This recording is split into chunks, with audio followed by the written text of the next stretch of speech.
Hello class. आज हम बात करेंगे class 10th math chapter 8 exercise 8.1 के क्वेश्चन नंबर थर्ड की। इससे पहले हमने क्वेश्चन नंबर सेकंड को कंप्लीट कर लिया था।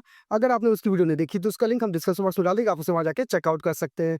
तो चलिए क्वेश्चन नंबर थर्ड की शुरुआत करें कि क्या कह रहा है। ये कह रहा है कि अगर साइन ए कितना है आपका 3/4 है तो फाइंड करना है कॉस ए और tan ए की वैल्यू क्या होगी। अब हमको पता है इनके फॉर्मूले। देखिए tan ए का हमें फॉर्मूला पता है, ये होता है p अपॉन बी होता है, परपेंडिकुलर अपॉन बेस। वही कॉस का फॉर्मूला क्या होता है, बेस अपॉन हाइपोटेन्यूज होता है। वहीं साइन का फॉर्मूला होता है परपेंडिकुलर अपॉन हाइपोटेन्यूज होता है। तो अगर आप नोटिस करेंगे कि साइन ए इक्वल टू क्या दिया आपका 3/4 दिया है और ये इक्वल होता है किसके, p अपॉन एच के। तो आपके पास कह सकते हैं परपेंडिकुलर आपके पास 3 है, हाइपोटेन्यूज 4 है, हाँ कि ना। लेकिन आपके पास क्या कॉस ए के लिए बेस है? नहीं है ना। हमें पता है परपेंडिकुलर हाइपोटेन्यूज और बेस ये एक राइट एंगल के फॉर्म होते हैं ट्रायंगल में, तो हम एक राइट एंगल ड्रॉ कर लेते हैं, हाँ कि ना। इसकी वजह से हम निकालेंगे पहले अपना बेस। अब नोटिस करेंगे कि यहाँ पे ए लिखा है ना एंगल में, तो हम यहाँ एंगल ए दे सकते हैं, तो हमारा ये एंगल बन जाएगा, ठीक।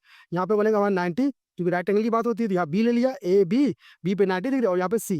इतना क्लियर। अब आप नोटिस करेंगे कि भाई यहाँ पे ए है ना, अब देखिए ए है तो यहाँ पे देखेंगे तो परपेंडिकुलर कितना दिया, 3। तो परपेंडिकुलर क्या होगा, जहाँ पे एंगल बनता है उसके सामने वाला ना, तो ये हमारा हो जाएगा क्या, 3 हो जाएगा। और हाइपोटेन्यूज क्या आपका 4 ना, तो इसके सामने हम आ जाएगा, क्या मिल जाएगा, 4।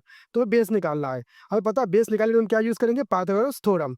वो क्या होता है, हाइपोटेन्यूज का स्क्वायर इक्वल टू बेस का स्क्वायर प्लस परपेंडिकुलर का स्क्वायर। अब हाइपोटेन्यूज हमारा कितना दिया, 4, तो 4 का स्क्वायर कितना आएगा, 16। बेस आपका निकालना है तो बी स्क्वायर लिख लेंगे प्लस पी कितना दिया, 3, तो 3 का स्क्वायर कितना आएगा, 9, 9 प्लस का हो गया तो माइनस का, तो 16 minus 9 equal to B square.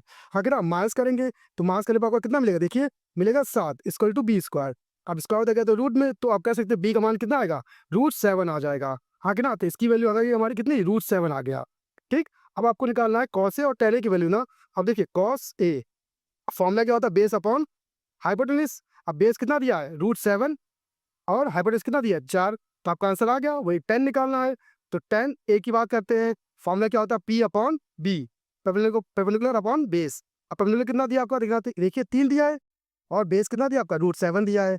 तो इस तरह से आप देख सकते हैं कि आपके कॉस ए और tan ए की वैल्यू आ जाएगी और इस तरह से हमारी प्रॉब्लम सॉल्व होती है।